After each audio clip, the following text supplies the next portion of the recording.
What's up, everybody, and welcome to another episode of Wrestling with Johners. This is episode 70. Yes, we've reached the 70th episode, and today we're going to be covering NXT, the first 2-hour live show on the USA Network. I know they've been running it for 2 hours live the last couple of weeks, but it's been shared half and half between the network and the USA. We're also going to be covering SmackDown's debut on Fox, the premiere on Fox, and what a fantastic show that was. Lots of glitz and glamour and razzmatazz, and of course The Rock was there as well. Can't wait to talk about that. And at the end of the episode, we're going to be having a little look at the matches taking place at Hell in a Cell this coming Sunday. I'm going to introduce our special guest host very, very shortly, but before all of that, like I do every single episode, go into our social media plugs so you know where to find us. You can find us on Twitter, of course. Just go on to Twitter. Our Twitter handle is @withjohners_pod. That's @withjohners_pod on Twitter. On Instagram, you can find us there. Just simply search Wrestling with Johners. That's instagram.com/Wrestling with Johners. And of course, go out and search our ever popular, fun and interactive Facebook community page. Just search Wrestling with Johners. That's Johners spelled Johners. And of course, if you enjoy listening to this podcast, please don't forget to hit subscribe so that you can be notified every time a new episode drops. This is your only podcast, I believe, for your weekly NXT UK needs. We do cover WWE pay-per-views, AEW pay-per-views. We're also going to be covering AEW Dynamite every so often, and we've got an episode of that going up this weekend as well. So for all of your all-round pro wrestling needs, follow the Wrestling with Johners podcast. Please help us to spread the word. Tell your friends and tell your family so that we can continue producing quality content for you guys each and every week. There's an awards for wrestling podcast out at the moment. Voting closes in a couple of days' time. It's the second annual Pro Wrestling Podcast Awards. There's a link at the top of our Twitter page and at the top of our Facebook page for you to go and click on and vote for the Wrestling with Johners podcast in a few categories there. Categories that we're looking to get nominated in: Best Solo Podcast, Best Newcomer, Best Interview, and Best Branded. So if you can put our name against those 4 categories, that'd be very much appreciated. So that's the second annual Wrestling Podcast Awards, and the links at the top of our Twitter and at the top of our Facebook pages. So I want to introduce you to our special guest host, our co-host has been on the show a few times before. He's helped us cover Progress on numerous occasions, and he's a big fan of NXT and NXT UK. So I want to welcome back Kieran Reid. Kieran, welcome back to the Wrestling with Johners podcast, buddy. It's great to be back. I've had a few weeks off. Been playing catch up with a bit of wrestling, been busy with work. Glad to be back. I'm glad to get stuck in and cover everything that we're going to cover. Yeah, it's going to be a big and busy show with you. But so the last time I actually spoke to you or saw you was in person in Cardiff. We saw each other, spent a bit of time with each other at Cardiff for Takeover, and that was a hell of a show. We were talking off air about what a great show it was. You said you had a few problems seating wise. I think we're both on the floor, so whenever anybody stood up, it was kind of a bit awkward to see what was going on. But nonetheless, the atmosphere and the action carried us through, and it's certainly probably one of the best shows I've ever been to. Definitely the best show I've been to this year. What were your kind of quick snapshot summary thoughts of Takeover Cardiff? I'm sure you loved it just like I did. I absolutely loved it, but I spent the majority of my time laughing, if I'm honest, because I had a couple of people behind me, and he brought his missus. I'm assuming she's not a wrestling fan, because every time a wrestler would come out, all I'd hear is, "Who's that? Who's that?" And it was just funny to sit there. I was just like, "Oh Jesus Christ, it's going to be a long night." But no, the actual show was amazing. Just a few downsides, but it's all part of going to a live show, isn't it? You always get a different mixture of crowds. Yeah, and that main event was absolutely awesome. Definitely match of the year contender. But speaking of match of the year contenders and good shows, you're also at Progress's NPS and Still Chasing a couple of weekends ago at the Electric Ballroom and Ali Pali. So give us a quick snapshot summary of that. I know that you were meant to have been on the podcast a couple of weeks ago to kind of run us through those 2 shows. But NPS, I think you said you enjoyed it the most out of the 2 shows. You preferred it between that and Still Chasing. Tell us why you enjoyed NPS so much. Go ahead, Kieran. So I believe when I said about the NPS, I think it was mainly based around the entrances, because I believe on the Facebook page you said who's got the most creative entrance. Yes, and indeed. it was obviously Gene Money and Carnoir completely smashed it out of the park at NPS, and still did it. Still Chasing, for those that haven't seen it. Yeah. It's a long entrance, but it's a it's brilliant considering he doesn't really actually do much to entice you, but he does entice you. Yeah. Both the shows were brilliant. I know you haven't watched all of it, so I don't want to give away too much, but I know you know the result of the main event anyway. Yes. And that literally just shocked the hell out of everybody. Yeah. He Well, I think played an Isaiah Scott and swerved a lot of us. Yeah, he certainly did. Well, I think a lot of people are probably caught up with it now, either on demand or read the reviews. So I think you're alluding to Eddie Dennis coming out after alluding to the fans a couple of shows back that he had retired from indie wrestling from Progress and was going to concentrate on NXT UK. And then he came out and cashed in his Wembley win from 12 months ago I think Mark Andrews got involved with a chair shot to the back of David Starr, and Mark Andrews helped Eddie Dennis win his first ever Progress World Championship. So just when we thought we weren't going to see Eddie back in a Progress ring, he's now their world champion. Yeah, it kind of makes me sad because that was kind of bittersweet for me. As you all know, as everyone knows, I'm a massive David Starr fan. And I was like, oh my God, he's going to win. And then Eddie's music hit. And I was just like, oh God. Oh no. He's cashing in his contract. What was the reaction like in the Alexandra Palace? What was the reaction like from the fans? Was it a shock? Was it disappointment? So everybody popped. Everybody. It was literally like the loudest I've ever seen Ali Pally. And obviously I was there for Still Chasing when David Starr won it. And that was loud as well. I think it was the shock of everything that got people going with that one.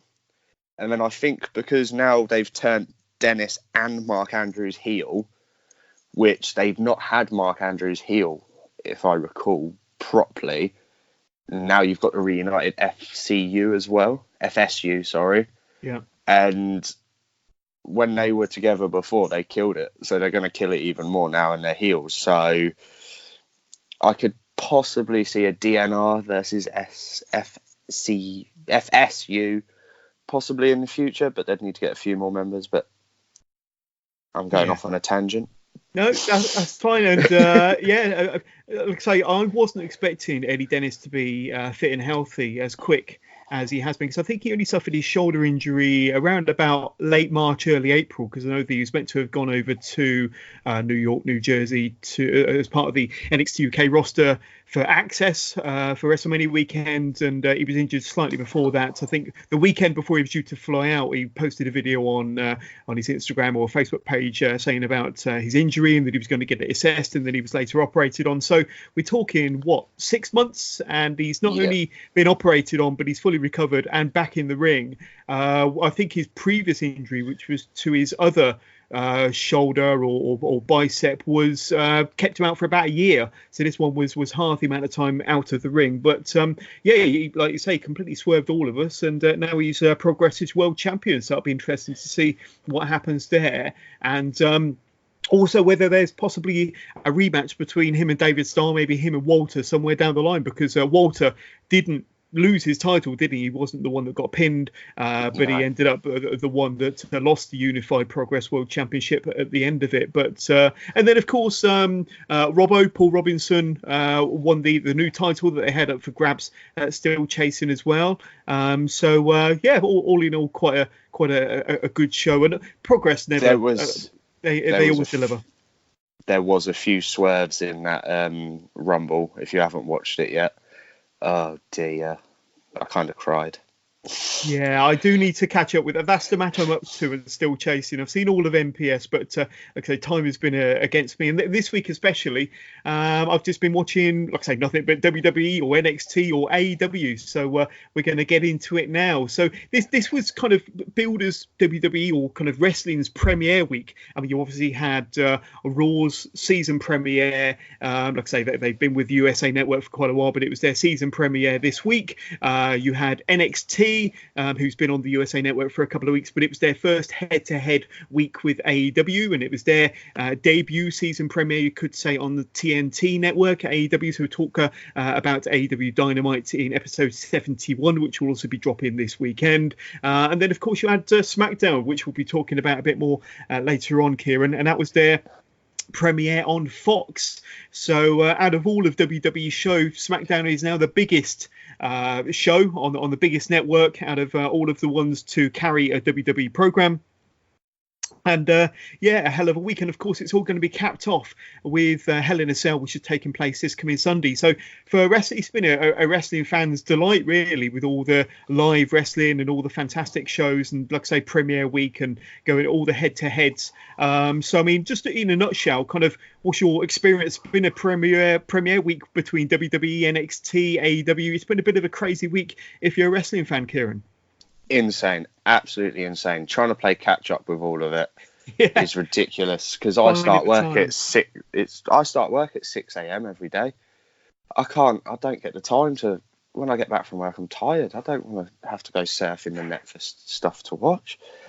So it's hard to play catch up. But as I said to you off air, I'm off now for the next 2 weeks after Monday, so I've got time to actually gradually watch things as it comes about. So I'm looking forward to it, because you've got to remember that that's not just this week now. That's every week. Every single week, you've got high caliber product that's going to be pumped out on Raw, on SmackDown, NXT, AEW, not including any pay-per-views that might drop in between as well. But I trust you're all fully caught up on the products we're going to be talking about this week anyway, Kieran. So, like I say, the significance of this show, the NXT 2 hours, and it was the first 2 hours on the USA Network. Like I say, the previous 2 weeks when they've gone live for 2 hours has been shared between hour 1 on the USA Network and hour 2 on the WWE Network, of course, because I think they were finishing off the final 2 episodes leading up to the season finale of Suits on the USA Network, which meant they couldn't run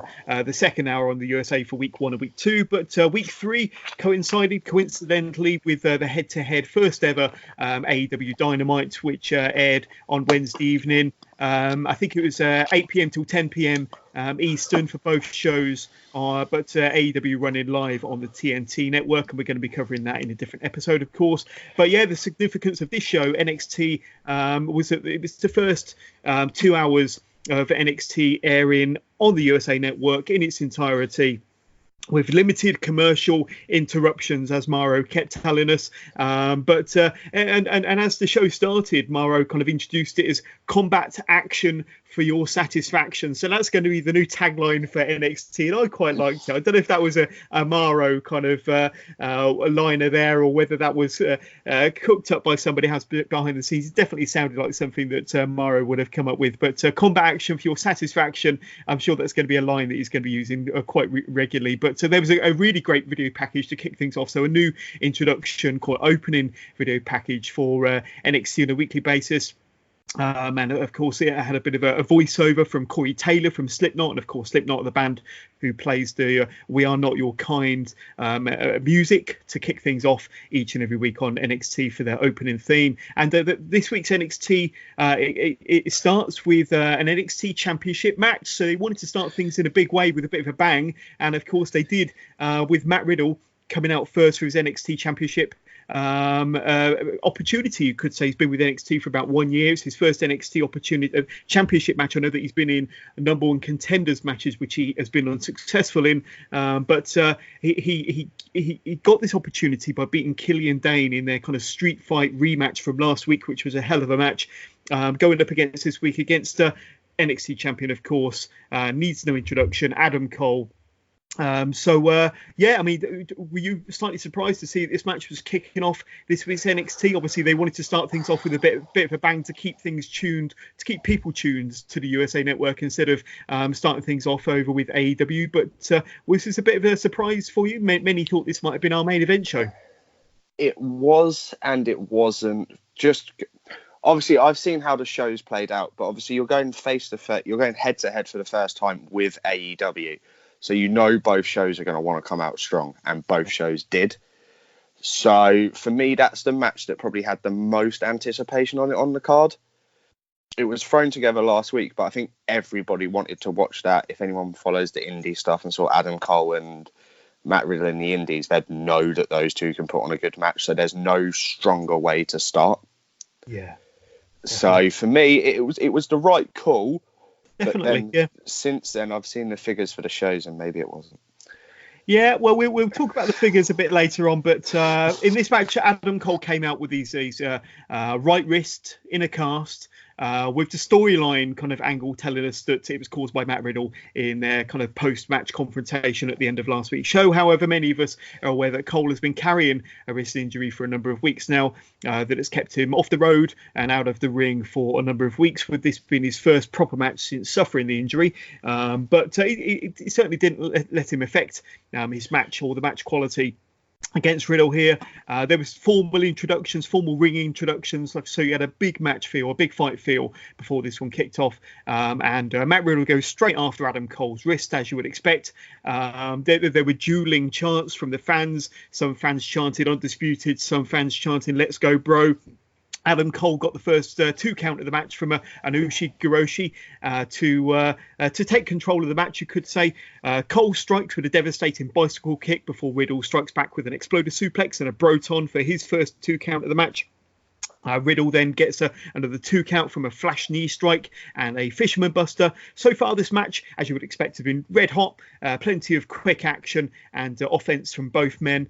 Cole strikes back, transitioning into a mid-air backstabber for another 2 count. That was quite an impressive move. Then there's a series of moves that had the fans and yours truly on the edge of their seats or on their feet. You had Cole hitting a super kick, Riddle striking back with another vicious knee strike.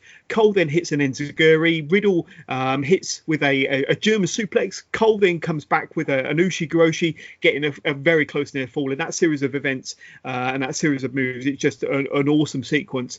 Riddle then crashes and burns off of a floating bro, allowing Adam Cole to get another 2 count from a Panama Sunrise.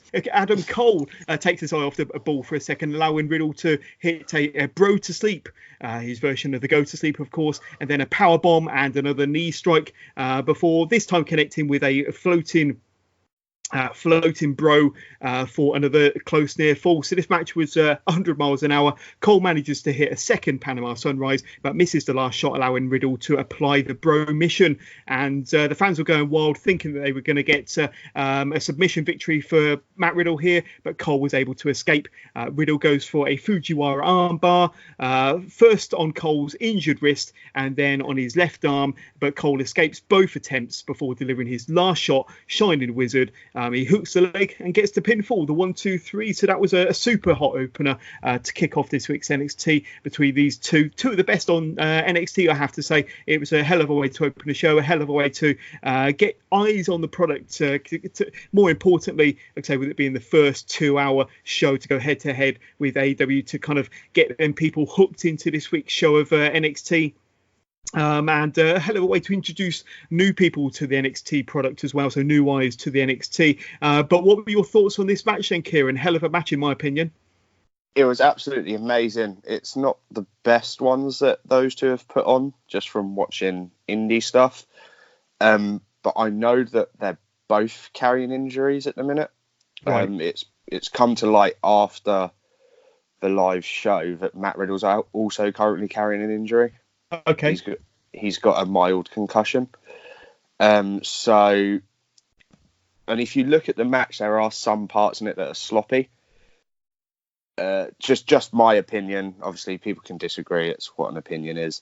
But there are points in that match where there are some sloppy moments, in my opinion. But for me, it was a really good match. It got everyone up on their feet, and the crowd. For me, the crowd makes every match. So if the crowd ain't into it, you ain't going to have a good match. Yeah. From a viewer's perspective and a live audience perspective. If the guys are going out there and absolutely killing it, but they don't care about the wrestlers in the ring, they're not going to pop. If they don't pop, we're going to sit there and be like, is it as good as it should be?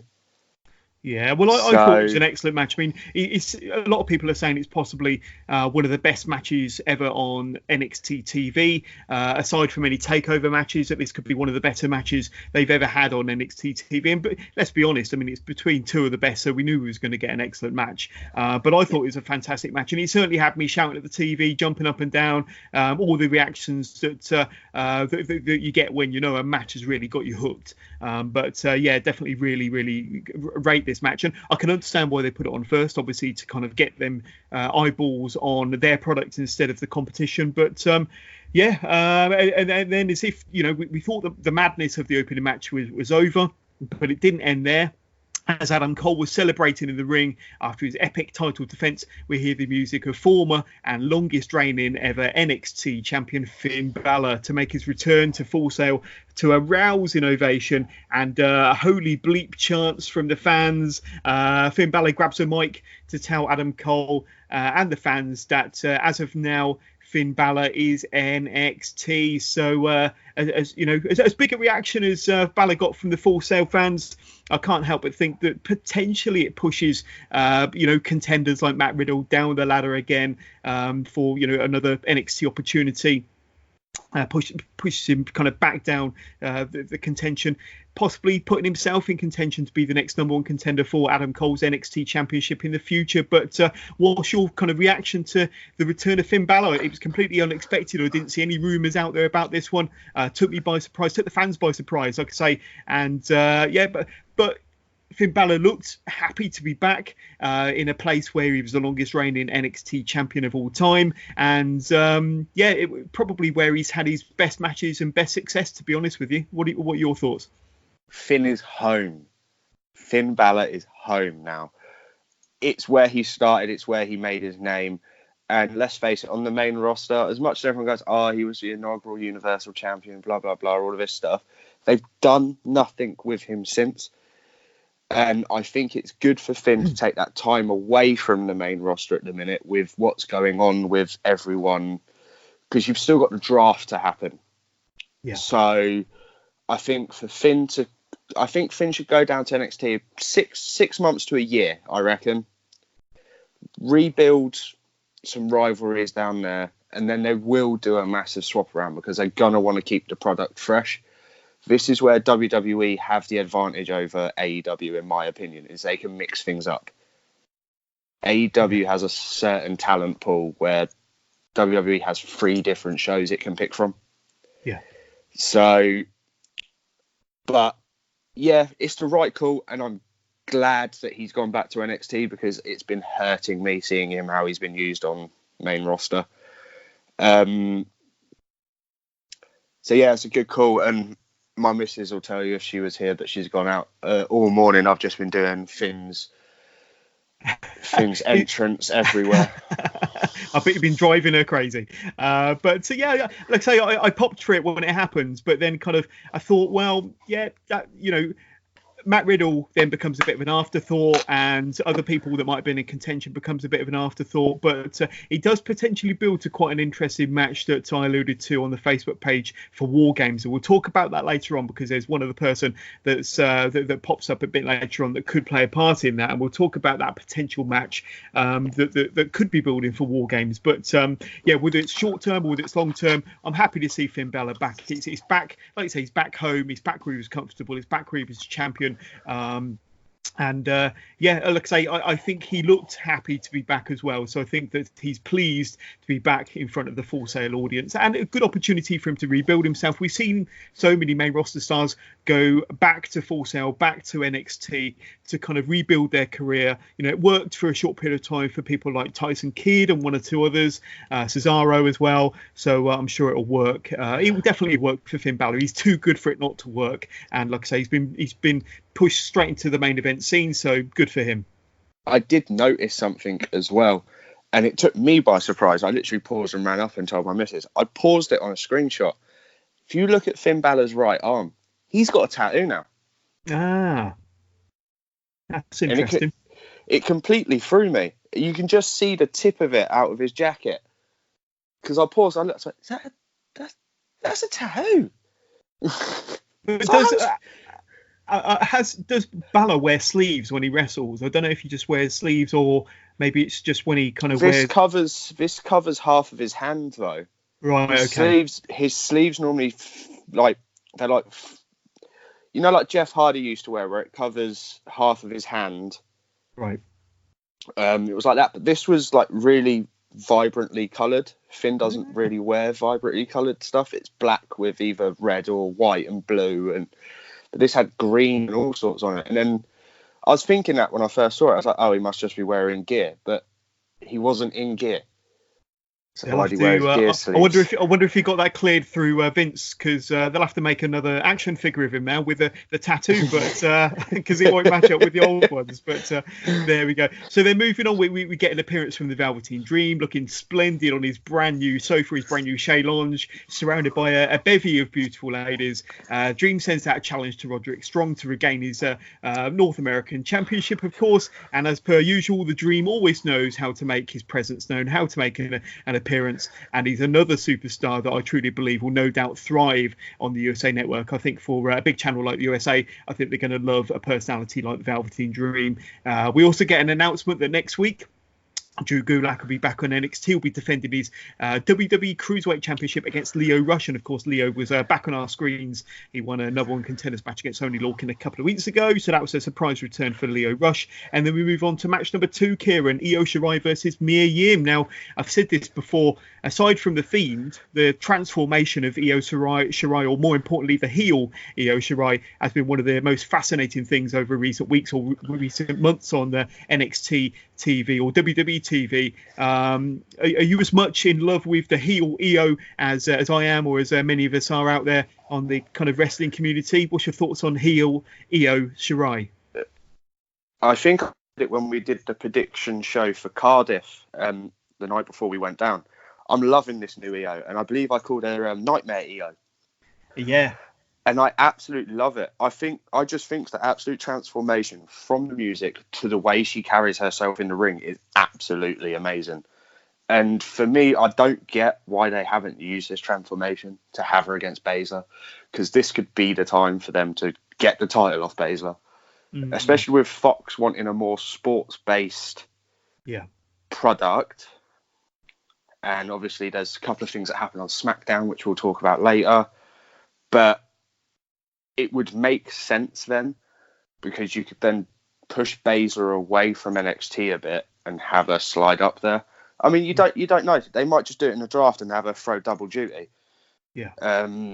But it would make sense, and that would be the perfect way to do it at the next takeover. Yeah, well, I've got my thoughts on what I think might happen with the women's division, and I'll kind of take my thoughts a bit later on when we talk about the other women's match that's on this show. But back to the match, Mia Yim strikes with several stiff kicks and a double thrust to the throat of her challenger, of her opponent. Shirai hits a Tiger Fake kick or a 619 and a springboard drop kick for a 2 count. Mia Yim gets a close near fall of her own with an impressive code blue before following up with a tope through the ropes onto Io on the outside. Io gets a roll up on Yim, but the referee stops the count as Shirai grabs a handful of Mia Yim's tights. Then Yim scores a very close near fall, not quite a 3 count from her eat to feet finisher, but it wasn't quite enough. Yim goes to the top, but was stopped by Io to send her opponent crashing down to the canvas with a huge suplex from the top turnbuckle. Quite an impressive spot there. Shirai wastes no time in leaping up to the top turnbuckle, executes her patented moonsault for the eventual pinfall victory. Definitely the best women's match on WWE TV so far this week, with Io staking her claim on being a possible number one contender to whomever is the women's champion after the match later on tonight. Despite lengthy advert breaks during this match, because I was watching it on some illegal stream or another where it kind of showed all of the adverts that USA was showing the American audience, of course. This match definitely lived up to all the hype. I absolutely loved this match, every single second of it. Outside of the Women's Championship match, which we'll be talking about a bit later on, Kieran, this is possibly the best match NXT could have put on, to really shine a spotlight on the women's division in NXT, which, as we know, is very strong anyway. But what were your thoughts on this match? As I've said, I like both of these characters in the ring because they both play their gimmicks really well, and that's what entices me. And they've actually got good chemistry, because I believe that's only the second, maybe third time they fought each other in NXT. Yeah, it was a good match. But obviously they fought each other in Japan, I believe. But yeah, no, for me, again, it's amazing, and it showed off both of them in a really well light. So you got to see the heel side of Io, but you also got to see the kayfabe side of Mia Yim, because I've noticed Mia Yim doesn't play face or heel. She kind of just goes in and does her wrestling thing, and then that's it. It's not a case of, oh, you're a face, oh, you're a heel. Mia Yim's just, I'm going in the ring and doing what I need to do to win. Yeah, she doesn't really play up to the audience much, does she? So, No. yeah, like I say, she, I think she is officially a babyface, but she doesn't do babyface antics or, play up to the fans or anything like that. So I see what you're saying, yeah. But no, yeah, for me, it was a good match. I think could have been better with longer time, but every match can be better with more time. Yeah, like I say, when you're on live TV, I suppose you kind of have to stick to the time limits that they give you. But yeah, a good match, definitely a good match. And then we get a video package featuring a newcomer to the NXT women's division, you could say, highlighting Tegan Nox, who's recently returned to NXT UK. But it looks like we're going to be getting Nox on the main NXT brand, so she'll be on the black and gold brand very, very soon. Then we go to match number 3, which is Johnny Gargano versus Shane Thorne. So this was another really fast-paced match with Thorne delivering a high-angled suplex as he dominates Gargano in the early stages of this match. Gargano takes the match to the outside with a dive through the ropes and eventually gets a 2 count from a slingshot spear, which he's famous for. Thorne then struck back with a running cannonball and a very impressive sit-out powerbomb for a very close near fall of his own. Gargano nailed a poison rana on Thorne before connecting with a super kick, and he gets the 1, 2, 3 pinfall victory. So I've become more of a fan of Shane Thorne each time I've seen him on NXT, and this match proved to me that he could definitely be something in NXT. He definitely impressed me, and I wouldn't be disappointed if Thorne had won this match. I think had he won this match, I think it would have been a deserved win, to be honest with you. But he definitely didn't look out of place against Johnny Gargano. I thought they gelled very well. You spoke earlier about Mia Yim and Io Shirai having good chemistry. I thought that these two, Shane Thorne and Johnny Gargano, had some good chemistry as well. But yeah, Johnny Gargano won, and yeah, so I think that's Johnny Gargano's first match since NXT's gone live in its 2-hour format. But yeah, what were your thoughts on this one then? I've actually done some research on this. I didn't even realise Shane Thorne's partner was released from WWE. It just threw me a bit when I noticed it. But no, Shane Thorne has come into his element quite really well, actually. Yeah. Considering he spent the majority of his career as a tag team wrestler. Obviously, that's how he got pulled into WWE in the first place with the Mighty. Unfortunately, he's now injured as well. He picked up an injury in that match. Oh, he's got an ACL injury. He's got an ACL strain. That's a shame, considering he was on a bit of a roll and he's been featured quite a bit, and he's had a bit of mic time and a few matches. But he can still do the mic time stuff, so he can still build up a feud for when he's back properly, if that makes sense. So he can still find someone to do like what he did with Gargano. He just showed up every now and again, had a bit of a mouthy mouth with him, and then it led to the match. So there's nothing stopping that from still happening. Yeah. So you could still see him on TV. Because I mean, an ACL, it's only a strain. So normally that's 4 to 6 weeks, I believe. Yeah. So it's plenty of time to build up a rivalry with someone before his return to the ring. And if he does what he did against Gargano, then I'd look forward to watching it, because again, they both came up strong. They both put each other over really well. But I think that's what Gargano is to NXT. He's like the John Cena of NXT. If there's anyone you want to bring a newbie in to go against in a rivalry, it's Gargano, because he'll take pretty much any bump and he will give as good as he gets. So I've discovered that there's two sorts of wrestlers. There's ones that make people look good, and there's ones there to be made to look good. Yeah. If that makes sense. So I think that's what they kind of did with the whole AJ John Cena thing, because there's been many episodes where there's been many podcast interviews with Kurt Angle. Kurt Angle always said that AJ is the safest wrestler he's ever wrestled with in the ring, and he makes you look good. So I think that's why they've done this whole AJ Cedric Alexander stuff. Yeah. But if you watch Ring of Honor, they've fought in Ring of Honor as well, and those matches were brilliant there as well. So I don't know. I don't know. But I thought it was a good match, and like I say, more importantly, it highlighted Shane Thorne quite a bit. It's a shame that he's out with an ACL tear or strain, but like I say, 4 to 6 weeks and he could be back. And then we get what I thought when we saw Adam Cole versus Matt Riddle was the opening match. I automatically thought, well, Candice LeRae and Shayna Baszler are going to be the main event, but they weren't. So the next match was for Shayna's NXT Women's Championship when she went up against Candice LeRae. So now, Kieran, as I said, I was half expecting this one to go on last.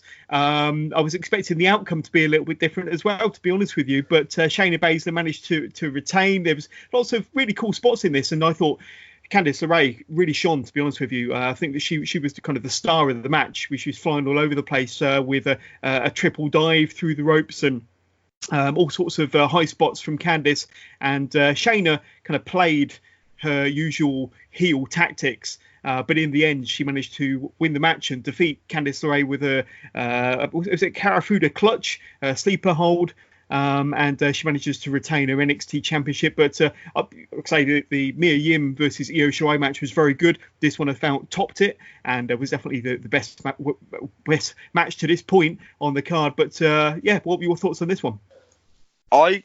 Like you said, I think everyone thought it was going to go differently. I had my skepticisms about it, just because their styles are too different, and I didn't know how Candice would kind of counteract that, because Baszler's very, very hard hitting. But no, like you said, for me, LeRae was the star of that match. I think the bit I loved the most is where Baszler went for the Karabuta clutch in the first time. LeRae rolled out of it and put her in it herself. Yeah, I thought that was brilliant. I was just like, God, make her tap out to her own move. What a way to go. Yeah, but no, I mean, this match was epic. I mean, it was back and forth. It was full pace. And like I say, Candice LeRae, I think she can have a good match with anybody, to be honest with you. And now that she's getting more attention and more matches, I mean, going back to my kind of thoughts on the NXT Women's Division, I honestly thought that Candice was going to win this match, which I thought would be a good main event match potentially. Candice becomes the new champion. Shayna goes up onto SmackDown, which I think is a lot of people's long-term plan for Shayna, or vision for Shayna. And then Candice will enter into a more lengthy program with Io Shirai over the title, where heel Io will potentially or eventually win the NXT Women's Championship.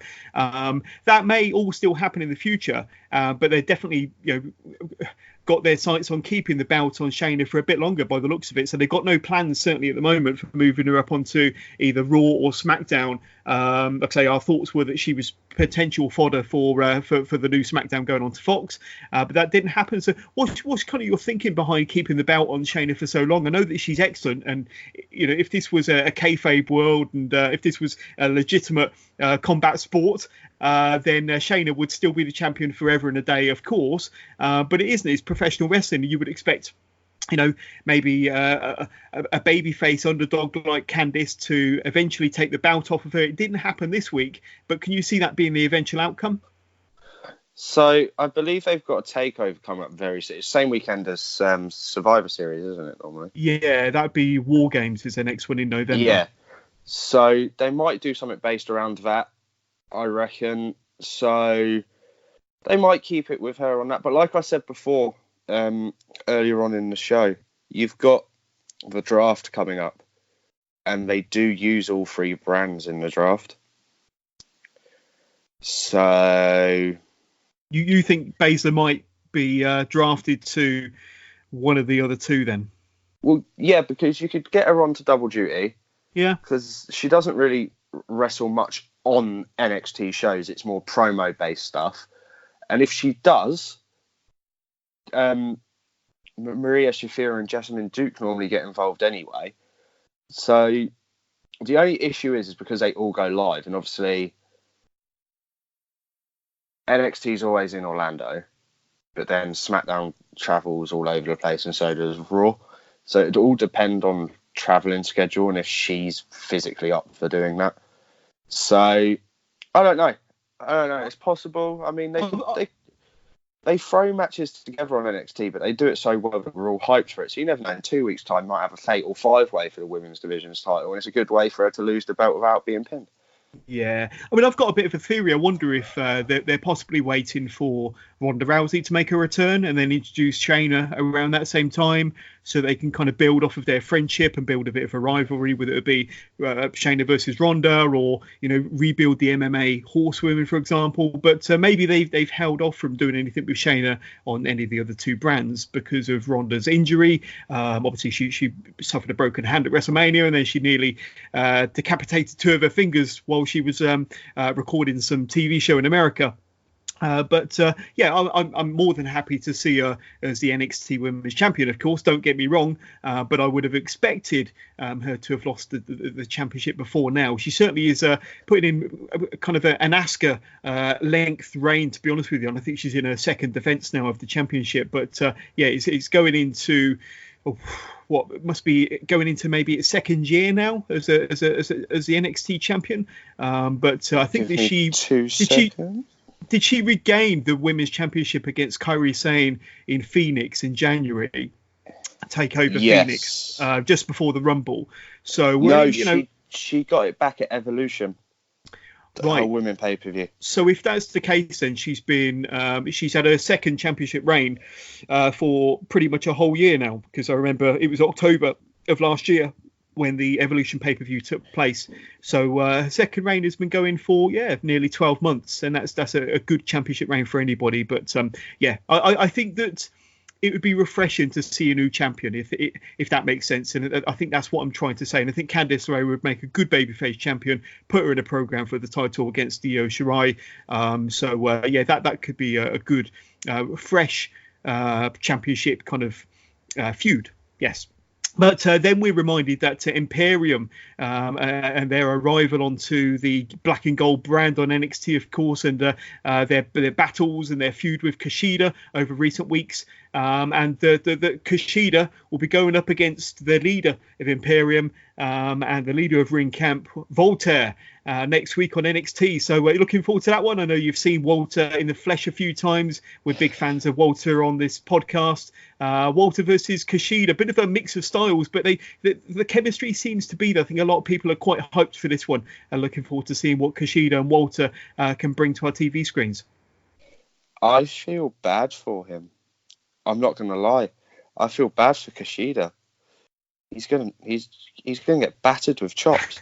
He's just gonna get battered. So just to let you know as well, sorry, I just did some Shayna Baszler research. She won the title in October 28th last year. So she's nearly hitting a year now. So that must have been at the Evolution pay-per-view then, because I think that's when the title changed hands against Kairi. Okay. So Walter and Kushida, does it do anything for you? Yes. Like you said, it's contrasting styles. So, but like I said as well, I feel sorry for Kushida. Just look at the size difference. If Walter wanted to hurt him, he could. And I think that's the bit that scares me about matches with Walter. And if you just look at the legit size of Walter, and I think I posted a picture on the Facebook page of a chop that Walter gave someone, and his hand's just in the guy's chest. You saw all the muscle and all the fat kind of reverberate around this handprint. I think Walter has his best matches when he's in there against a smaller opponent, because he can look more dominant, and I think that's what he prides himself on. So, like we saw in Cardiff, he fought a smaller opponent, but Tyler is really strong, so he could kind of play the power game, but then it also made Tyler look stronger as the underdog because he can play the power game as well. I don't think Kushida's a different type of wrestler, though, isn't he? He's not got the power advantage. He's probably got the pace and maybe got some high flying moves there to throw in there. But I think he's going to keep Walter on his toes. But I think Walter's tactics is going to be keeping him down on the canvas with them submission holds, the sleeper hold, the chops down to the floor. It'll be interesting to see how this one ends. It'll be interesting to see how they book it, whether there'll be any outside interference from the rest of Imperium. But that'll be a match we'll be covering on next week's show. But definitely a match I'm looking forward to. And good to see Walter being featured on kind of the NXT brand now. Because there was a point where a lot of people were saying Walter didn't want to fly outside of Europe. He didn't want to wrestle on any of the main brands or on NXT in Florida because he didn't didn't like wrestling in America. He has been over to America and wrestled quite a few times, but he preferred to be European based. But if Imperium are going to be featured on the Black and Gold brand, Kieran, is going to be over in America, over in Florida every single week. So that should be quite interesting. But I'm looking forward to that match nonetheless. But moving on to the next match, Pete Dunne, our favourite from NXT UK and Progress and UK Indie Wrestling. It's definitely made a name for himself on the WWE umbrella, of course, going up against another Brit, a fellow Brit, Danny Burch, this time round. Now, with Pete Dunne, he's featured quite heavily on the previous 2 episodes. Now, it's the 3rd episode running where he's featured quite heavily on NXT, so they're definitely giving him a good push. And here, going up against another bruiserweight of sorts, Danny Burch, another hard-hitting character. But here, just like every other match, on this week's show, this match starts at breakneck speed, so they're not holding back. They're not kind of slowing the matches down on these live shows. They're going at it full tilt, you could say. Burch gets busted open in this match as well, just underneath his right eye, possibly from a forearm. Dunn also gets a close near fall from a sit-out power bomb. Burch connects with a pop-up power bomb and a knee strike and a rope hang DDT, which was quite impressive for a 2 count for Burch there. Dunn goes for Burch's fingers, his kind of patented finger snap, and he puts Danny Burch away with a bitter end in the end, Kieran. So that was a really fun match, another fun match, hard hitting as you would expect from these 2 hard hitting individuals. Pete Dunne coming out on top. But before Pete Dunne could celebrate, the lights go out, leaving just a spotlight on the centre of the ring, and we're all greeted by the sight of Damian Priest, who attacks Dunne from behind, laying out the bruiserweight, almost certainly setting up a big-time feud between these 2. So your thoughts on the match and your thoughts on what happened afterwards, Kieran? So that's actually the first time I've seen Damian Priest on TV. Okay. I was relatively surprised. I think out of all the people they could put Pete Dunne with, it's a good pick, to be fair.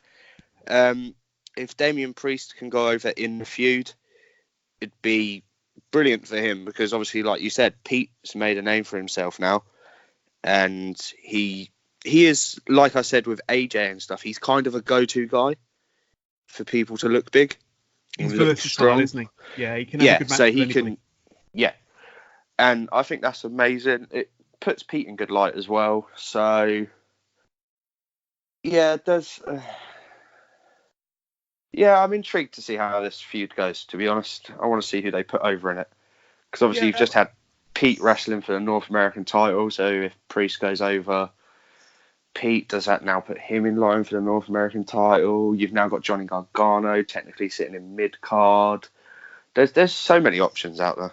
Yeah, it really is a bit of a mixed bag as far as who's going to be vying for the titles going forward. But another good outing for Pete Dunne. Got attacked afterwards, setting up quite a top line feud between him and Damian Priest, another wrestler they're looking to push for the future.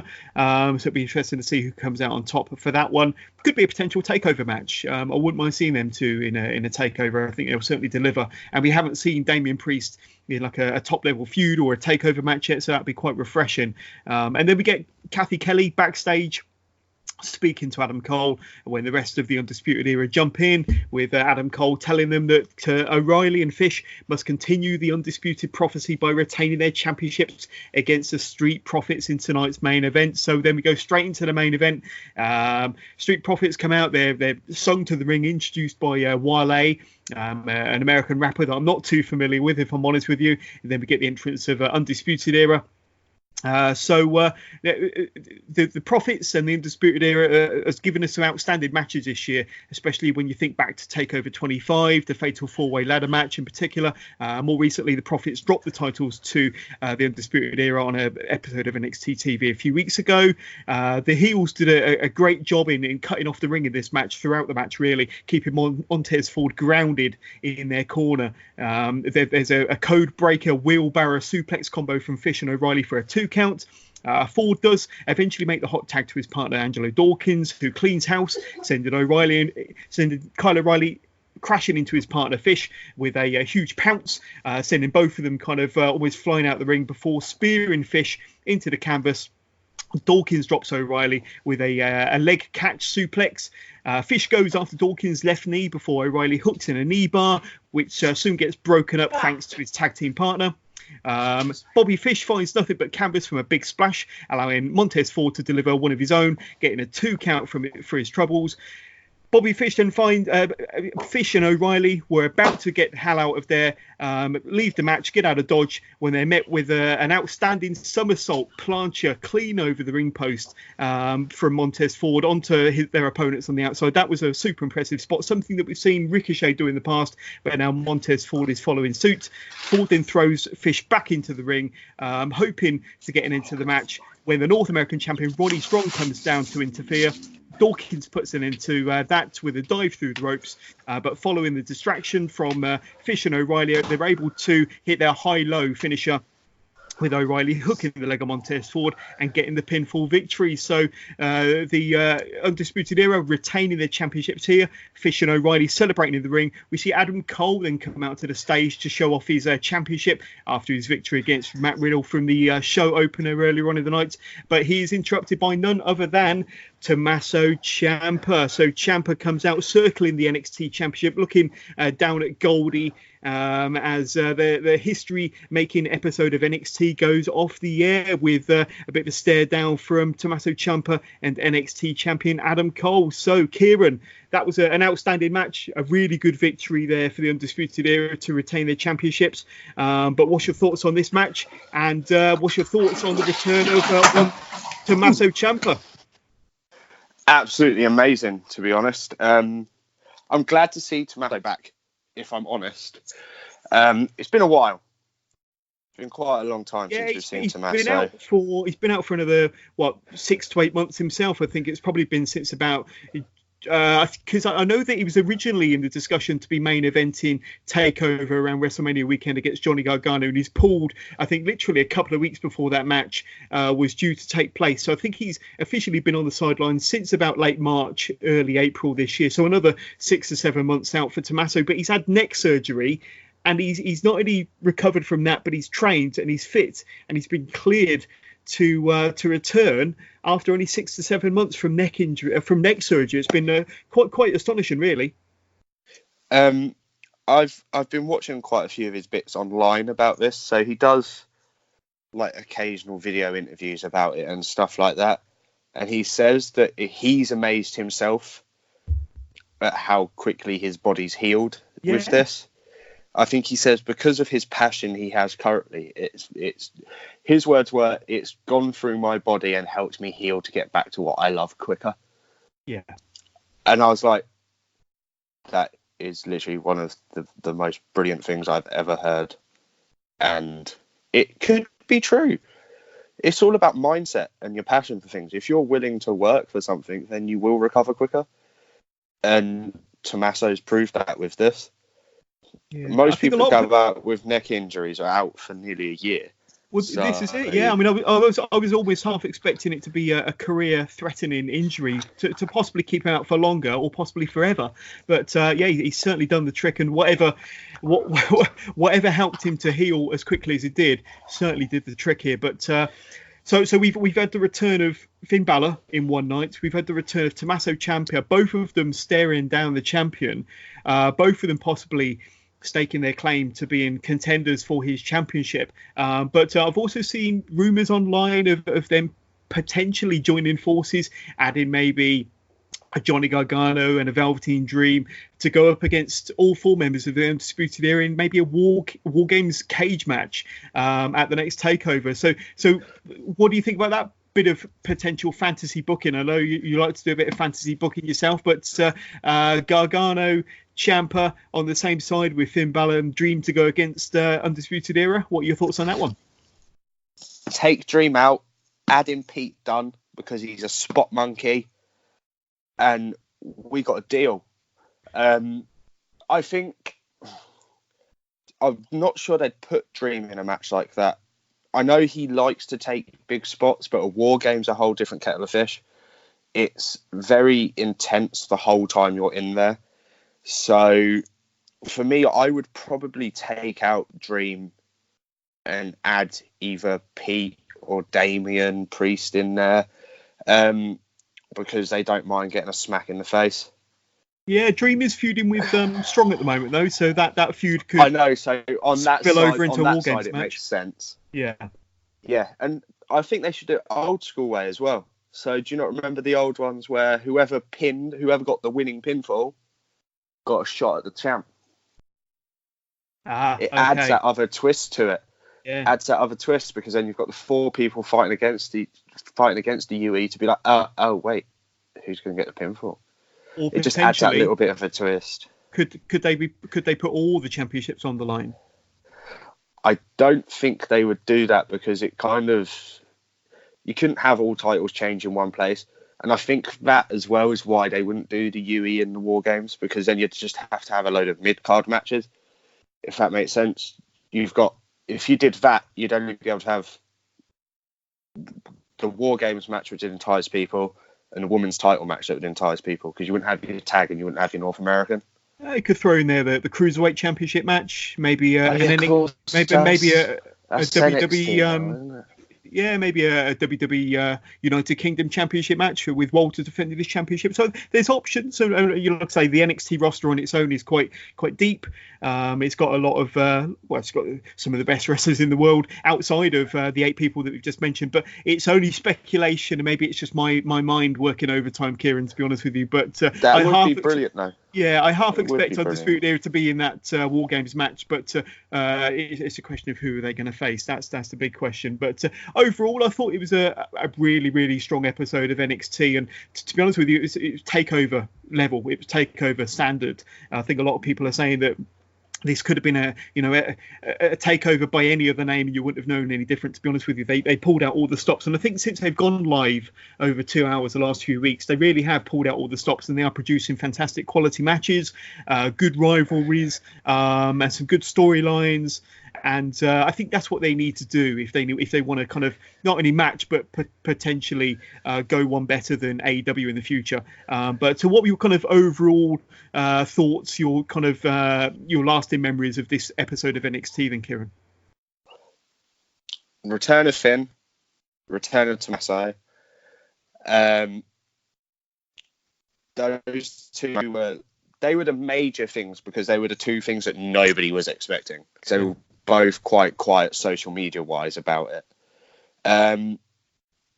All of the matches, to be fair, were brilliant for the timings that they had for each match. Yeah. So for me, just the whole show stood out. But I was thinking about this after watching NXT and NXT UK this morning, and watching Raw and all of the stuff I've watched about SmackDown. Since AEW have come on the scene, all 4 shows have upped their game. Yeah, massively, and it is only better for us as WWE watching fans, because we know we're going to get quality now. Yeah, competition is brilliant. Good. Yeah, it's brought out the best in everybody. I think everyone's gone, right, there's another company here. We know the talents from when we used to wrestle indies. Obviously, you've got a few people there that used to be part of WWE as well. So they all kind of know each other in an interlinked way. So they know what they've got to do to outmatch that person. Yeah, I think the big question is, can they keep up these standards? Can they keep up the quality and the intensity of these shows and these matches every single week? And I know there's been some conversation online about possible burnout for wrestlers, putting on these high caliber, high level wrestling matches each and every week live, 2 hours every single week. And I personally think they can, because you can rotate wrestlers in and out, you can rotate feuds in and out, storylines in and out, and one week you can have the top line feud be involved in some kind of wrestling match, and then the following week in like a promo exchange. So there's ways of protecting your wrestlers and looking after your wrestlers so they don't suffer from burnout. I understand the concerns there, and that's one of the concerns I have, is going at this kind of high pace, high momentum every single week for 2 hours, that potentially there could be injuries. Like you say, there has been injuries recently where they are going 110 miles an hour every single match. Like you say, Shane Thorne could be out for a few weeks. Adam Cole's suffering with a bit of a wrist injury. But at the end of the day, this is professional wrestling, and it happens. It does happen. It's not ballet dancing. But I'm looking forward to seeing like you say, that the quality of the product overall has been absolutely fantastic. Raw, I thought, was a really strong show. SmackDown, which we'll be talking about in a minute, was a very strong show. NXT and AEW, they pulled out all the stops in the two very, very strong shows. We got Hell in a Cell this coming Sunday. So I think, as we've said 1,000,001 times on this podcast, it's a wonderful time to be a wrestling fan. And I think that the quality of the shows are getting better and better and better each and every week because of the competition, because of them wanting to get one up on the next show that might be airing, or the AEW or whatever it might be. You've obviously got NWA. They're launching their it's not live, but they're launching their new weekly TV show. It's going to be a YouTube exclusive show, so everybody can watch it on YouTube starting from next week. You also got MLW that's producing some really good content. You've got New Japan that's pumping out good content all the time. So, yeah, if you're a wrestling fan, whether it be of indie wrestling or mainstream wrestling, WWE, you're looking for an alternative with AEW, then, you're spoiled for choice. But I say, if you're a wrestling fan, enjoy everything. Enjoy as much as you can, and try to be supportive of the industry as a whole, because it just makes the industry as a whole stronger. What a great time to be alive. And that doesn't even cap off Premier Week, Kieran, because we're now going to be talking about SmackDown from last night. So SmackDown was full of superstars, full of legends, full of returns, full of shocks, full of surprises. There was a 30-minute blue carpet special pre-show before SmackDown on Fox even started, with a lot of current WWE roster members and legends coming down the blue carpet being interviewed. Then we had the commentary team of Michael Cole and Corey Graves. So refreshing to see, kind of back to a two-man booth instead of the three-man booth that they've had on various shows for so many years now. And then the show opened with Vince McMahon and Stephanie McMahon. They came out to kind of open the show and introduce us to the new SmackDown on Fox. There was a kind of a new video package of an opening video with AC/DC's Are You Ready for a Good Time? AC/DC playing us into the new era of SmackDown on Fox.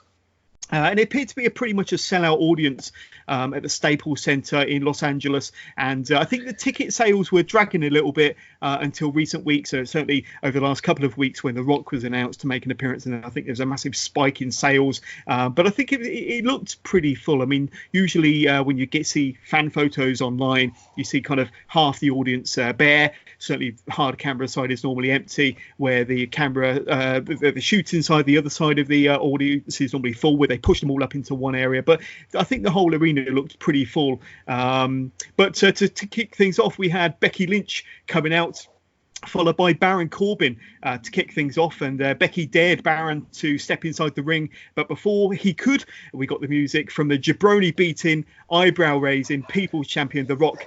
And the Rock and Becky Lynch in the same ring to kick things off, Kieran. Pretty special way to start the season premiere of SmackDown on Fox, buddy. What did you think of The Rock, Baron Corbin and Becky Lynch? I love it. Anytime you've got The Rock on a card, even if it is just for a promo segment and a little beat down, you know it's going to draw people. It's all you got to do. Even if you don't show up, just put his name on the poster. People will still come. It's fine. Dwayne Johnson's that guy that if you want numbers, just put his name on something. Yeah. I mean, I don't know if you saw as well, there was a couple of things that went about on Twitter before this as well. Randy Orton called him out for a match at WrestleMania 36.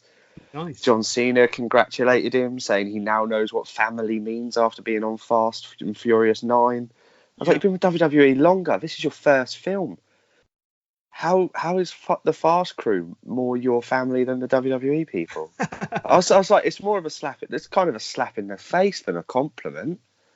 Yeah. But it was a really fun segment, and a great way to kick things off. The Rock and Becky, they played off of one another with a bit of toilet humour, some humorous lines aimed at King Baron Corbin, of course. The Rock said that just because Corbin won the King of the Ring, it doesn't mean that he's an actual king, and he looked more like a 35-year-old virgin at a Comic-Con in cosplay. The segment ended with Corbin getting beaten down, receiving a leg drop from Becky, a people's elbow and a rock bottom from Dwayne, as the Man and the Rock celebrated in the ring together. So quite a fun segment. Always great to see the Rock back on our WWE screens. I don't think it's going to be a regular occurrence by any stretch of the imagination. We might not see him again for another year or two, knowing our luck, but a really fun way to kick off SmackDown, the biggest entertainer in the world, the highest grossing box office movie star at the moment. So, and of course, the man, the most over wrestler in all of WWE. So, yeah, there we go. Great way to kick things off. Then we go straight into a match. Becky Lynch hangs around for her tag match, teaming up against with Charlotte against Bayley and Sasha Banks. So Charlotte and Becky won the match after Charlotte made Bayley tap out from a figure eight. Now, in just 1 day's time, tomorrow at Hell in a Cell, Becky is defending her Raw Women's Championship against Sasha Banks. We're going to be talking our predictions a bit later on, but this obviously helped to set up that match. What was your thoughts on kind of this pairing here, the tag match with Charlotte getting the win from a figure eight leg lock? I don't mean this to be insulting, but bored of it now. I'm so bored of it. In some way, shape or form, we've had it for like 3 weeks now on both shows. You've had Sasha versus Charlotte. You've had Bayley versus Becky. You've had handicap matches. You had tag matches. You're just putting emphasis on those 4 people. You're not incorporating anybody else. You're making your Divas division look weak. Yeah, you make a good point. Yeah, like I say, all the women's storyline is revolved around these 4 wrestlers, whether it be on Raw, whether it be on SmackDown, and say Hell in a Cell, of course. But yeah, it do need to freshen, and they've got the talent. They've got the people, they've got the resources. You know, you've got people like Kairi Sane and Asuka that's not being utilised. I mean, that's a joke as well. Well, yeah, absolutely. And you've got, if you look at the women's roster on WWE, NXT, NXT UK, it's stacked. It's absolutely stacked. So they could freshen things up. I kind of like what they're doing with Alexa Bliss and Nikki Cross. At least Nikki Cross is getting a little bit of a push. Interesting to see what they're doing with the WWE Women's Tag Champs, of course, and it'll be interesting to see if they defend their championships on Sunday. Match not announced yet, but yes, they do need to do a bit more and maybe shine the spotlight on a wider variety of women's wrestlers, because they've certainly got the talent. Like I say, they're just not utilising everybody. But the money is in these 4. Unfortunately, the money is kind of in the Sasha Banks and the Beckys and the Charlottes and the Baileys, of course. So that's where the money is at the moment. So that's where the spotlight's being shone. But you're not going to make any newer superstars if you keep shining the same light on the same people. That's what I say. We get a Firefly Funhouse segment, which ended with Bray Wyatt showing us how Sunday's match between The Fiend and Seth Rollins will end in a Hell in a Cell, when he had Mercy the Buzzard destroy Rambling Rabbit inside of a pet's cage, which is meant to look like a Hell in a Cell. So that was quite a fun segment. And then we got Seth Rollins versus Shinsuke Nakamura in a non-title match, which ended when The Fiend came out, made an appearance, and applied the mandible claw on Seth Rollins on the ramp. Now, we're going to be talking more about their match at Hell in a Cell in a moment, of course, in our predictions segment. But what were your thoughts kind of on, The Fiend? He's really got under Seth Rollins' skin. He seems to be kind of a bit of a scaredy cat of The Fiend himself. He's not really coming off as a strong Universal Champion at the moment. He's definitely intimidated by his opponent for Sunday. But The Fiend's, yeah, they're definitely giving him every opportunity to get himself and the character over. And what were your thoughts on this little segment here? I love it. I love what they're doing with The Fiend and what they're doing with Seth. My biggest concern, and I think this is everybody's concern as well, is they've give Bray / The Fiend so much momentum. I hope they do not kill it on Sunday. Yeah. With him not winning the title. But then in the same breath, he will defend the title on every pay-per-view, so you haven't got to worry about it being a Brock sort of scenario. My concern is how they're going to do it across the 2. So obviously you'll have Bray wearing the title in the Firefly Funhouse, or have it hung up on a picture frame or something like that. My biggest concern is, how's The Fiend going to carry the belt to the ring? Because he's not a title carrying persona. He walks to the ring with his own face in his hand. It's just weird. Yeah, he's like something out of a horror movie. So, well, we will find out after Sunday, and we'll find out very soon our thoughts on that match going into Hell in a Cell very, very soon. Then we had Kevin Owens versus Shane McMahon in a ladder match, where their careers are on the line, or certainly Shane McMahon's career is on the line. If he lost, he'd be fired. I can't do it in the Vince McMahon voice, I'm sorry, but he'll be fired from the WWE. And I thought it was a really fun match for what it was worth. There was lots of high spots. There was Shane McMahon leaping from the top turnbuckle, putting himself and Kevin Owens through the announce tables. There was plenty of use of the ladders in and around the ring. The match ended when Shane McMahon was about to grab hold of the briefcase. He was caught by Kevin Owens and then powerbombed off the ladder through another ladder set up on the ropes, and was able to climb the ladder and grab the briefcase. And he announced in front of the whole world, in front of the crowd, in front of the new viewing audience on Fox, that Shane McMahon was fired and is no more on WWE. So that's cause for celebration in its own right there. Seeing the end of Shane McMahon, I'm sure we'll see him back around WrestleMania time. He has to have his obligatory WrestleMania match, diving off something high. But this was a fun match, and gives Kevin Owens a much needed win over Shane McMahon. They've been feuding for a number of months now. Good to see what Kevin Owens moves on to next. Maybe some kind of championship opportunity. I'm not sure. We'll have to see what has in store for him from the draft next week, where that lands in, whether he lands in Raw, SmackDown, or possibly NXT. He's been putting out a few tweets kind of setting tongues wagging that he could be going to the black and gold brands, and I think a lot of people will be quite happy to see him down there, much in the same vein as Finn Balor, to be honest with you. Then we get an 8-man tag: Randy Orton, AJ Styles, Robert Roode and Dolph Ziggler, of course the current Raw Tag Team Champions, going up against Heavy Machinery, Braun Strowman and The Miz, with Braun pinning Dolph Ziggler for the victory. However, the big talking point coming out of this match was Braun Strowman getting into a bit of a verbal confrontation, nearly there was fisticuffs there, very nearly, between Braun and Tyson Fury, current world heavyweight boxing champion. Tyson Fury sitting in the front row, of course, and actually leaping over the barrier, only being separated by security guards. So I'm sure that he wouldn't have had any problem knocking them out of the way if he really wanted to. But we're going to be getting a face-to-face between Tyson Fury, the current world heavyweight champion boxer, of course, going up against Braun Strowman.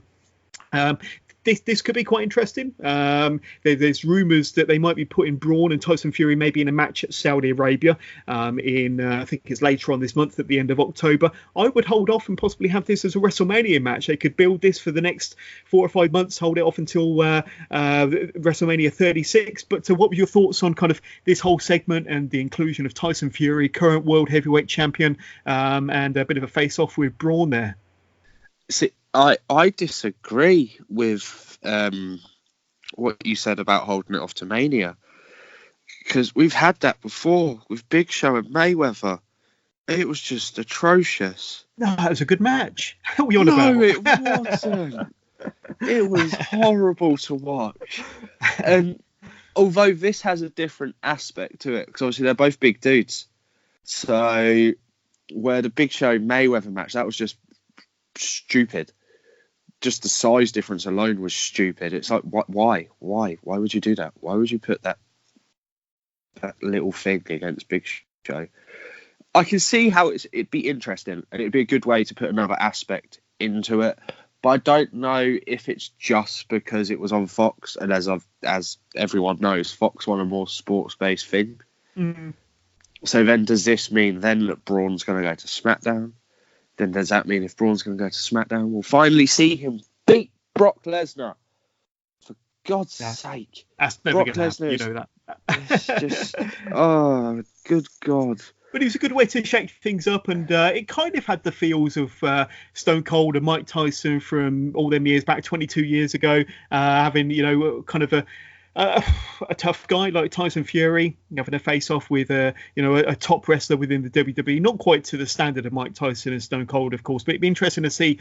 Obviously, it's to bring in kind of mainstream attention, fresh eyeballs, possibly bringing the boxing fans into watching SmackDown or the WWE product. But it was fresh, it was different, it was interesting, and I'm interested to see where it ends. But I'm intrigued to see where it goes. I just don't want it. If it's Saudi Arabia, fine, because I don't watch those pay-per-views because I think it's stupid.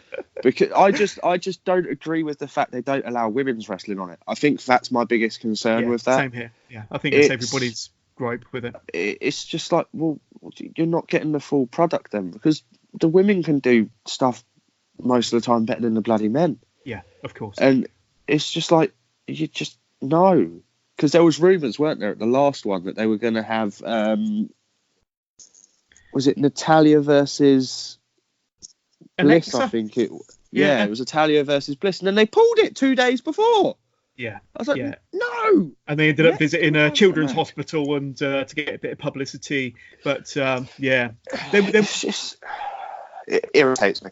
Yeah, I'm sure the WWE would like to have some women on their Saudi cards, but I can't see it happening anytime soon, to be honest with you. There's a lot of politics there. But yes, that's another story for another podcast. Then we get a lumberjack match, Kieran. Roman Reigns versus Eric Rowan. And of course, Eric Rowan beat Roman Reigns at Clash of Champions. So this has been kind of building since the Who attacked Roman Reigns debacle from last month. But there's plenty of shenanigans in this one, as you would expect from a lumberjack match. Plenty of interference from Luke Harper as well.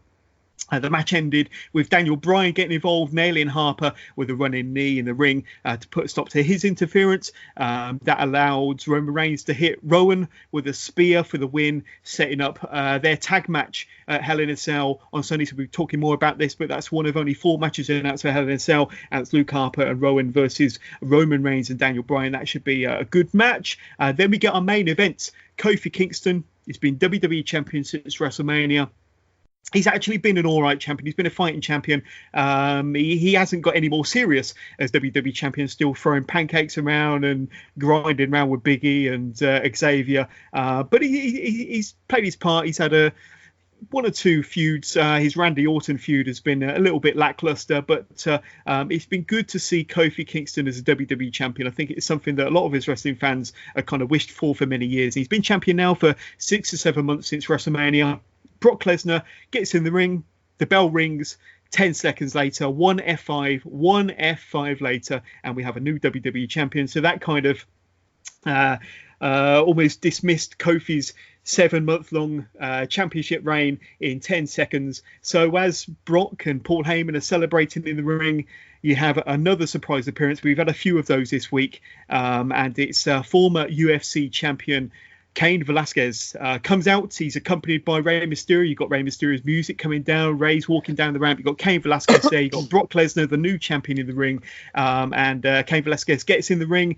He takes down Brock Lesnar. There's there's a bit of a throwdown in the middle of the ring. And the closing scene is you've got Cain Velasquez in the ring, staring down Brock Lesnar, who's kind of retreating up the ramp. And not only do we have a new WWE champion, we've got a former UFC champion. And not only that, Cain Velasquez beat Brock Lesnar to be the UFC champion a few years back in a wild and bloody match with Brock getting busted open big time in the octagon there. But Cain Velasquez, he's dabbled in professional wrestling for a little while now. He's trained at the Performance Center. He's had a couple of shows for AAA. And there were rumours that he would either go to just stay with AAA or go to a bigger promotion like AEW or WWE, and he's made the wise choice, I think. And I think it's money on the table having Brock Lesnar there already and having a ready set feud between Cain Velasquez and Brock Lesnar. We could well see this at Survivor Series. I think this could be a match that could be held off to Survivor Series. It's definitely a WrestleMania caliber match in my opinion, but their feud might continue for a few months. But I'd love to know your thoughts on this one, Kieran. A 10-second match and then a big appearance to close SmackDown for the week. Firstly, beep beep beep beep beep beep beep on just the poor ending of Kofi's reign. Yeah. When I watched it, I was swearing insanely too much, and it's annoyed me. I'm not going to lie, it's annoying, but I expected it at the same time. You've just gone and made Kofi just look crap again, and it's you spent all this time building him up, making him champ, put him in that amazing program on the build up to Mania as well. It was amazing. And then you've just gone and took it all away from him in 10 seconds, and it disappoints me. But then, same breath, got a new champ. It's not the best champ in the world. It's Brock Lesnar. But we've got Cain Velasquez, and I wasn't expecting this at all, in the slightest. I heard the rumours, but I didn't think he'd go WWE, in my honest opinion. I thought he would have stayed in Mexico for a bit and then come up to somewhere else. But to have him in WWE, hell yeah. Hell to the yeah. Yeah, it was a good surprise. I've got to say, when you compare body shapes and images of Cain Velasquez and Brock Lesnar, Cain Velasquez doesn't look your typical WWE wrestler. He's got a bit of a dad bod going on there. He's kind of needs to tone up a little bit and spend a few hours in the gym. But I think for his fighting style and his ability, once he's inside the ring, I think all that goes out the window, to be honest with you. Have you watched any of his UFC fights? I've seen a few, yeah. He is cardio king. He can go all day. Yeah, it's brilliant. he may have a dad bod, but he must have lung capacity of a hippo, because they sleep underwater for like 8 hours. It's just I've watched loads of his fights, and it's just insane at how he can just go full pelt for the. But what's his character like? What's his personality like? Is he going to be able to? I mean, because of course you've got Brock's mouthpiece in Paul Heyman. Is he going to be, go toe to toe, mic to mic with Paul Heyman? Is he going to be able to put bums in seats and be able to sell a program between him and Brock on the microphone? I think it will self-sell itself because of their past. Yeah. My honest opinion. I mean, you're going to entice old UFC fighters now because you'll have them intrigued to see if it can go UFC style. Like Brock did to Randy in their match. Yeah. It'd be nice to see it the other way around. Because last time it happened, Kane nearly killed him. So... Yeah, so you've got Tyson Fury pulling in the boxing fans, you've got Cain Velasquez pulling in the UFC fans, so they're certainly trying to branch out and widen their audience. But very interesting and a really shocking way, surprising way to end SmackDown. But overall, I thought it was a good episode, a really good debut episode. I'm sure Fox will be pleased. I'm sure they're waiting with bated breath to see what the viewing figures are like. But we're expecting them to be a lot more than what SmackDown was pulling on its previous network, which I think was USA as well, and it will probably be the number one rated show out of all the WWE shows, because I know that Fox has a much wider audience than USA or any of the other affiliates that WWE are associated to. So I mean, this is the start of SmackDown being WWE's flagship show, number one show, and I think certainly with the star power they're pulling out and all the big names, looks like that Fox are definitely investing in this, and WWE are going to be pulling out all the stops. So a really good episode of SmackDown to kick things off. We had legends return, legends coming out such as Lita, Trish Stratus, Mick Foley, Ric Flair, Hulk Hogan, Kurt Angle, and so many more. So it's definitely a star-studded show. I think there's mixed reviews on how good the show was. I think that probably the best match of the night was probably the ladder match, and probably the talking points coming out of it was possibly The Rock and Becky Lynch from the opening segment, and then Cain Velasquez mixing it up with Brock Lesnar, and Brock, of course, becoming the new WWE champion in record time, making short work of Kofi Kingston. But should we have a look at our Hell in a Cell predictions then, Kieran? So there's only been 4 matches announced, and I've been kind of checking the WWE.com website and various others, and I can only find 4 matches that have been announced, which means that it's going to be an interesting pay-per-view and one to tune into, not just for the matches that have been announced, but for the matches that haven't been announced, for the surprises, to see who's going to be paired up and what combination of wrestlers we're going to be getting, because it's probably going to be a 7 or an 8 match card, maybe a match or 2 on the pre-show as well. But let's delve into the first match, and that's Daniel Bryan, Roman Reigns versus Eric Rowan and Luke Harper. It looks like Daniel Bryan's turned face, or has he? Is he kind of going to swerve us all and kind of reunite with Eric Rowan and Luke Harper at the end of it? I've got my faith in Daniel Bryan. I think he's back to not the old Daniel Bryan, but certainly a version of that as a babyface, teaming up with Roman Reigns. What's your thoughts on this one? It's kind of an interesting one, but if a fresh match, certainly in terms of a tag match anyway, and interesting to see what happens with Daniel Bryan being on the opposing side to his former teammate and former tag team champion Eric Rowan. So what's your thoughts on this one? Bryan's going to swerve us all. Luke Harper, Rowan and Bryan are going to walk out all together. Yes, you're such a pessimist. No, because just for feud basis alone, and to keep Roman out of the main title picture at the minute. I think they need to elongate this program a bit more. That's just my opinion, because obviously with what happened on SmackDown, with obviously you've got Brock now as champ, you've got Velasquez has come in, so he's clearly going to make himself a title contender without actually doing anything. I don't want to see it. It's just my opinion, and I think that's how they'll go to elongate the feud a bit. Yeah, interesting. I mean, I'm kind of looking at the other matches that have been announced, and I'm kind of thinking, right, what proportion of heel or babyface winners are we likely to have? So how could that potentially impact on the outcome for this one? I'm gonna go with, only because I'm a lifelong fan of Daniel Bryan. I'm not the biggest fan of Roman Reigns, but I'm going to go for the babyface win here. I think you're right. There could be a swerve, and there could be some extension to this storyline, some extension to this program, with adding Daniel Bryan back into the mix with Rowan and Harper and creating a bit of a faction there with the three of them against Roman Reigns. I personally would like to see Daniel Bryan against Roman Reigns in a bit of a feud. So, that scenario could play out to lead into a one-on-one match between those two, with having Rowan and Harper on the outside as kind of like the muscle. But an interesting one. I'm not entirely sure. The Daniel Bryan fan in me wants it to be just a clean match. I can't see us getting a clean match, to be honest with you. So you're probably right. We probably will get a heel win, and we probably will get some shenanigans with Daniel Bryan going aligning himself again with Rowan and Harper. So that'll be an interesting watch. It doesn't look fascinating on paper, but I think in reality, when you think about the possible scenarios, it could be a good one. It's a good way for them to get Luke Harper and Rowan a couple of wins under the belt as well, without exactly. Roman looking weak. Yeah. You've just brought Harper back from potentially leaving the company, and you're trying to keep him on so he doesn't go to AEW. So you don't want to job him too soon. yeah. Job him in 6 months' time. Yeah. What about Bayley versus Charlotte Flair? So 2 of the 4 matches that have been announced are both women's championship matches. This is for the SmackDown Women's Championship. Current champion Bayley, who defended her title successfully against Charlotte Flair by nefarious means, pulling off the turnbuckle pad and ramming Charlotte into the turnbuckle after being quite dominant in that match, but it wasn't a great match. This is a rematch.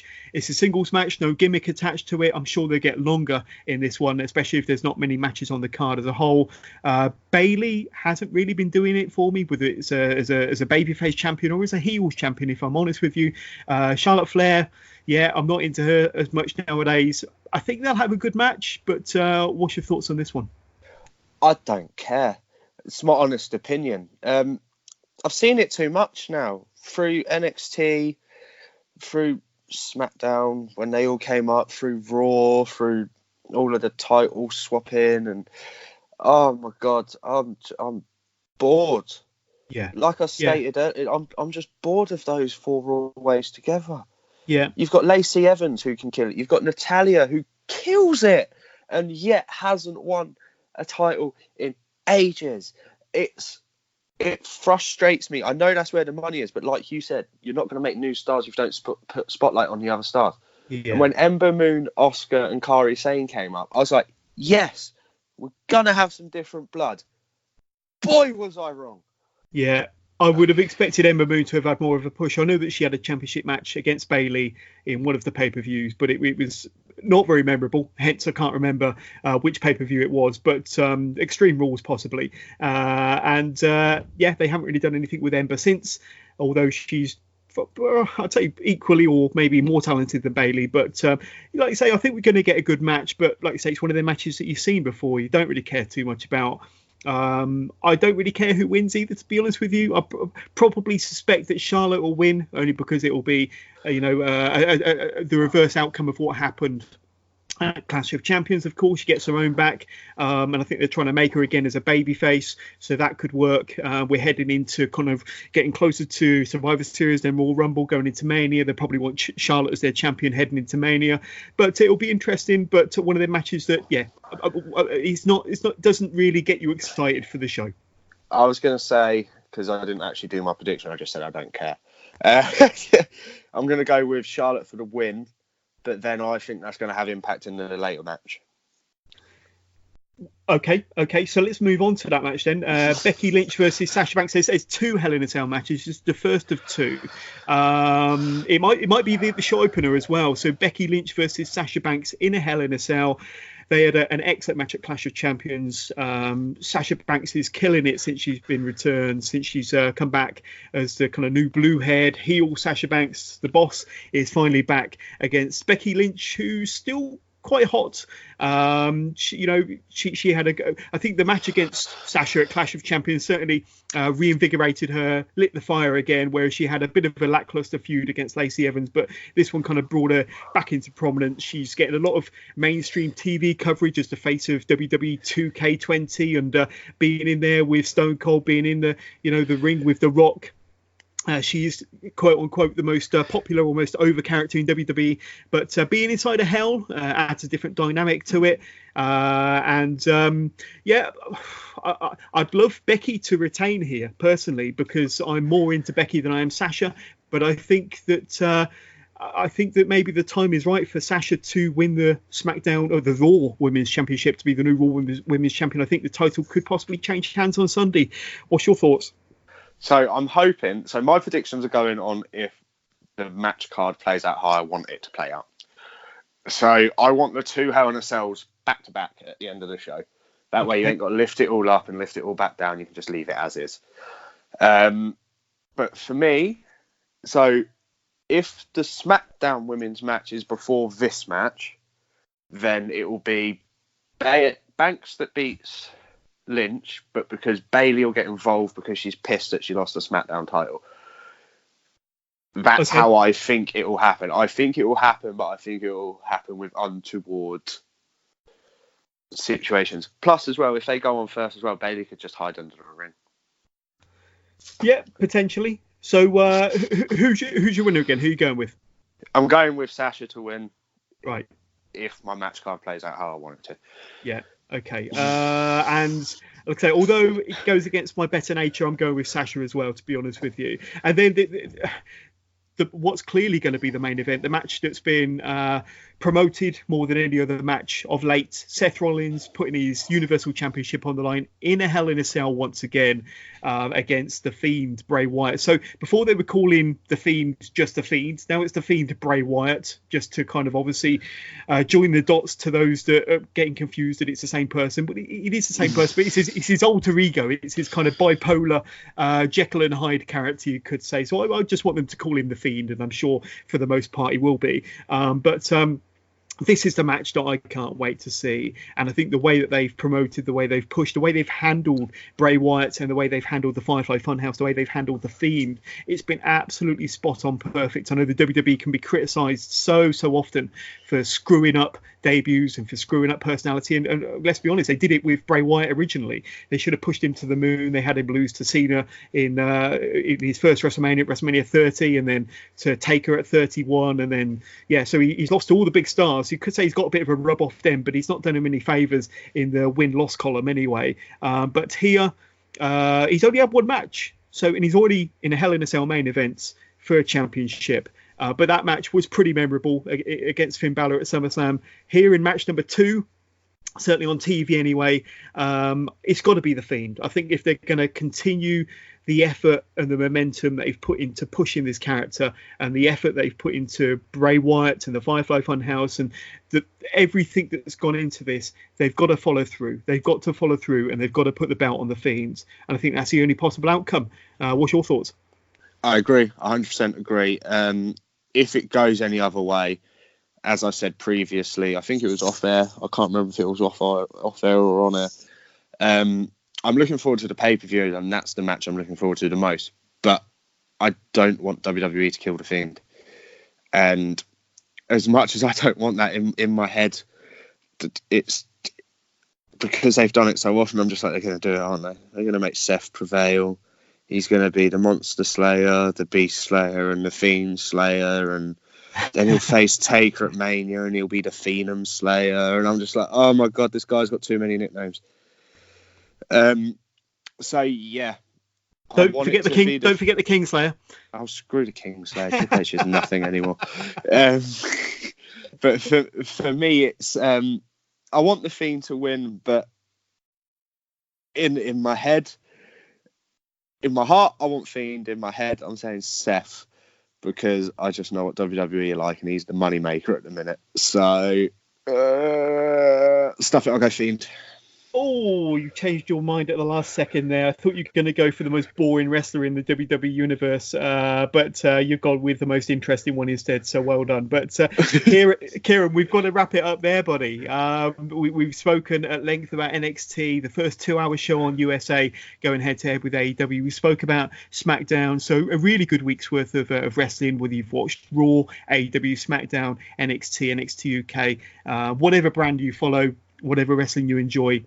You've been sport for choice, and as Kieran said, competition is good, and the wrestling product is getting better. It's noticeable, and it's noticeably better, getting stronger each and every week. And I think that competition is good for everybody. Competition is good for the wrestling product, and I think it's good for more than anything for the fans and for the wrestlers. But like I say, we've given our Hell in a Cell predictions as well. So thank you, Kieran. I really appreciate you kind of dropping in and helping us out with this podcast, and really can't wait to get you back on board and talk about you and your wrestling adventures and more NXT in the future.